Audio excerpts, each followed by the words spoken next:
আপনি কি কোনো প্রবলেমে পড়েছেন? আপনাকে দেখে অনেক বোধগ্রস্ত মনে হচ্ছে। আপনার কি কোনো সাহায্য দরকার?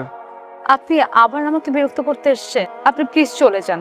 আপনাকে দেখে অনেক বিপদগ্রস্ত মনে হচ্ছিল, তাই মনে হচ্ছিল আপনার কোনো সাহায্য দরকার। শহরে তো নানান ধরনের মানুষ থাকে, ভালো মানুষ খুঁজে পাওয়া খুব কঠিন। ঠিক আছে, আপনি সাবধানে থাকবেন। শোনেন, জি। আমার আসলে আপনার সাহায্যের খুব প্রয়োজন। আপনি কোথায় যাবেন? জানি না, জানি না মানে? আমি আসলে বাসা থেকে পালিয়ে এসেছি। বাসা থেকে পালিয়েছেন? লাভ রিলেটেড কোনো ঝামেলা? না না, ওরকম কিছুই না। আসলে আমার ফ্যামিলি একটু কনজারভেটিভ মাইন্ডেড। তারা মেয়েদের বেশি দূর পড়ালেখা পছন্দ করে না, আর আমি পড়তে চাই। সেই জন্য তারা সেটা মেনে নিতে পারেনি, আর আমার বিয়ে ঠিক করেছে অন্য একটা জায়গায় আমার অমতে। সেই জন্যই পালিয়ে এসেছি। আচ্ছা, বুঝতে পেরেছি। তাহলে আপনাকে কিভাবে সাহায্য করতে পারি আপনি বলুন। আপনি কি কয়েকদিনের জন্য আমার একটু থাকার ব্যবস্থা করে দিতে পারেন?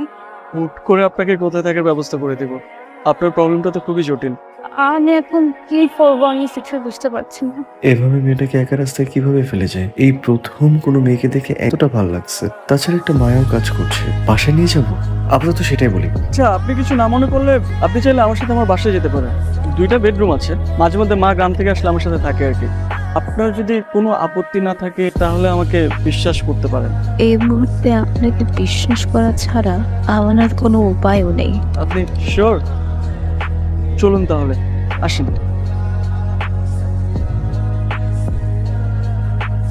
আসসালামু আলাইকুম। ওয়ালাইকুম আসসালাম। সাথে এটা কে? আমার ওয়াইফ রুষা। আপনি তো ব্যাচেলার, আপনি বিয়ে করলেন কবে? আরে এবার ছুটি দিয়ে বিয়েটা সেরে ফেললাম আর কি। আমাদের তো কিছু বললেন না। আরে সবকিছু তো তাড়াহুড়ার উপরে হয়েছে, তাহলেই জানাতে পারিনি, তাই না? এখন আমি বাসায় যেয়ে পরে সব খুলে বলবো না, ঠিক আছে? দাঁড়ান দাঁড়ান দাঁড়ান। স্যার বলছে তার হুকুম ছাড়া কাউকে ঢুকতে দেওয়া যাবে না। আপনার কি মনে হয় আমি 8-10টা ছেলের মতো? আপনি আমার সম্পর্কে জানেন না? আপনি অনেক ভালো মানুষ, কিন্তু এখন ভালো মানুষের বিশ্বাস নাই, যে কোনো সময় খারাপ হয়ে যেতে পারে। স্যার আসসালামু আলাইকুম। স্যার রাফি ভাই আসছে, হাতে একটা মেয়ে মানুষ নিয়ে আসছে, বলতেছে এটা নাকি তার বউ। এসে বলতেছে ভিতরে যাবে। আমি বলছি না, স্যারের অনুমতি ছাড়া তো আমি ভিতরে যেতে দিতে পারবো না। আচ্ছা যেতে দাও, ও তো ভালো ছেলে, বিষয়টা আমি একটু পরে দেখি। রাখি স্যার, আসসালামু আলাইকুম। ভাই আপনি যান, আপনার যাইতে বলছে। শুধু শুধু বাড়াবাড়িটা করলেন না।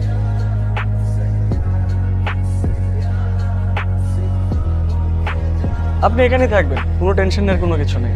তাহলে আমি একটু আসি, আপনি একটু ফ্রেশ হয়ে রেস্ট করে নিন। কোথায় যাবেন?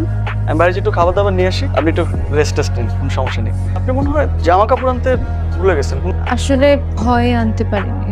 তাহলে বোরকা পরেই থাকেন। কেউ যদি আপনাকে বলে যে আপনি কে, আপনি বলবেন আপনি আমার ওয়াইফ। ঠিক আছে?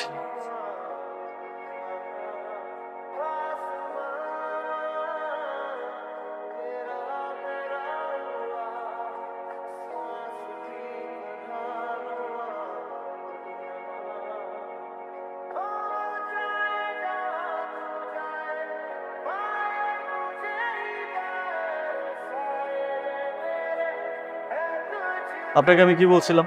আপনি ফ্রেশ হয়ে রেস্ট করবেন। বাসা গুছিয়ে গেছেন কেন? বাসাটা এত অপরিষ্কার, তাই আর কি। আর আমি একদম অগোছালো থাকতে পারি না। খুবই সরি, আপনার পারমিশন না নিয়ে আপনার বাসা।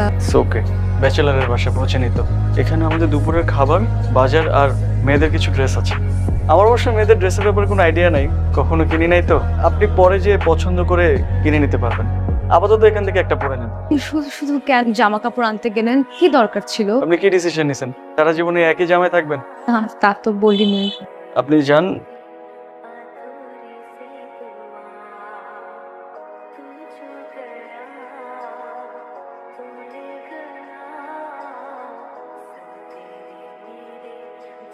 অনেক রাত হয়েছে তো, ঘুমাবেন না? তাই মন খারাপ? বাসার কথা মনে পড়ছে? বাসায় একটা ফোন দিয়ে আন্টির সাথে কথা বলে দিতে পারেন। আমি ফোন আনিনি সাথে। আচ্ছা, না হলে আমার নাম্বার থেকে কল দেন। দরকার নাই, যেখান থেকে একবার বের হয়ে এসেছি সেখানে আর দ্বিতীয়বার ফিরে যেতে চাই না। বাসায় টেনশন করবেন না। সেটা তাদের আগে ভাবা উচিত ছিল। আচ্ছা, আপনি ঘুমিয়ে পড়েন, অনেক রাত হয়েছে। কালকে থেকে আমার অফিস শুরু, সকাল 9টা থেকে সন্ধ্যা 6টা। একা থাকতে কোনো প্রবলেম নাই তো?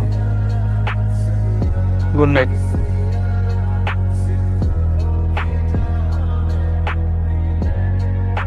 আপনি তো সকালে উঠে গেছেন? আপনি না কালকে বললেন যে আপনার অফিস আছে সকালে, সেই জন্য আপনার ব্রেকফাস্ট রেডি করে দিলাম। আসেন ব্রেকফাস্টটা করে নেন। আমি তো তো সকালে খাই না, অফিসে যে চা অথবা কফি একটা খেয়ে নিই, ওটাই সকালের ব্রেকফাস্ট।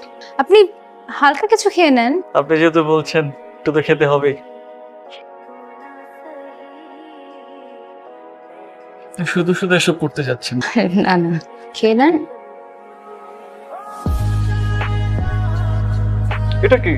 আপনার টিফিন বক্স। আমি তো অফিসে টিফিন বক্স নিয়ে যাই না। তো আপনি লাঞ্চ করবেন না? লাঞ্চ আমি ম্যাক্সিমাম টাইমে বাইরে থেকে খাই। আচ্ছা, আমি যে কদিন আছি সেই কয়দিন না হয় বাসা খাবার খান। ধরেন আমি বাসার খাবার খেলাম, বাসার খাবার যদি আমি অফিসে নিয়ে যাই, তারপর যদি আমার কলিগরা বলে যে বাসার খাবার কই থেকে আসলো, তখন আমি তাদেরকে কি বলবো? বলবেন আপনার মানে বলবেন না আপনি বাসা একটা কাজের লোক রেখেছেন, সে রান্না করে দিয়েছে। আপনার কি মনে হয় আমি বাসায় একটা কাজের লোক রেখেছি? আপনি কিন্তু সবসময় একটা কথার অন্য একটা মিনিং খুঁজে বের করেন। আমি মোটেও ওভাবে বলিনি, আপনি সবসময় ভুল বোঝেন। ঠিক আছে, ফোনটা আপনি রাখেন, আর যদি কোনো প্রবলেম হয় আমাকে ফোন করবেন। ঠিক আছে, ঠিক আছে? বক্সটা। আর গেটটা লাগিয়ে রাখবেন।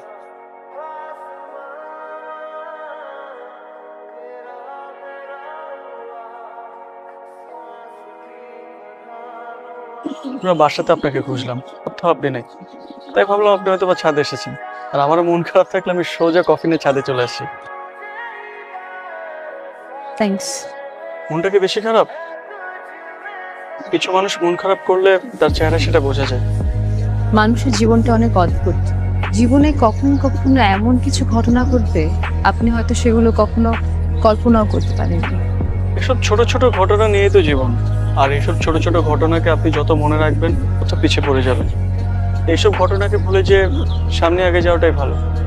জীবনের পথে একা হাঁটতে হাঁটতে আমি এখন অনেক ক্লান্ত।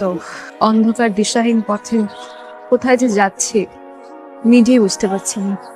আসলে কি জানেন তো, আমার মানুষের প্রতি বিশ্বাস, ভরসা, ভালোবাসা কোনোটাই আর কাজ করে না। আকাশের দিকে তাকিয়ে দেখুন, আকাশটা কত বিশাল। এই আকাশের মতোই পৃথিবীটা। আর আপনাকে যেহেতু সৃষ্টিকর্তা সৃষ্টি করেছেন, পুরো পৃথিবীটাই আপনার। কখনো জীবনের উপর হাল ছাড়বেন না। চলেন নিচে যাই।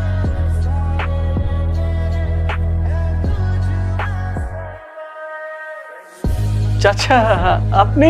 শুনলাম তুমি নাকি বিয়ে করেছো, তাই বৌমাকে দেখতে চলে আসলাম। জি চাচা, জি। আসেন না, ভেতরে আসেন না প্লিজ। আসেন না প্লিজ, আসেন। তো বৌমা কোথায়? বৌমাকে ডাকো। রুষা, রুষা।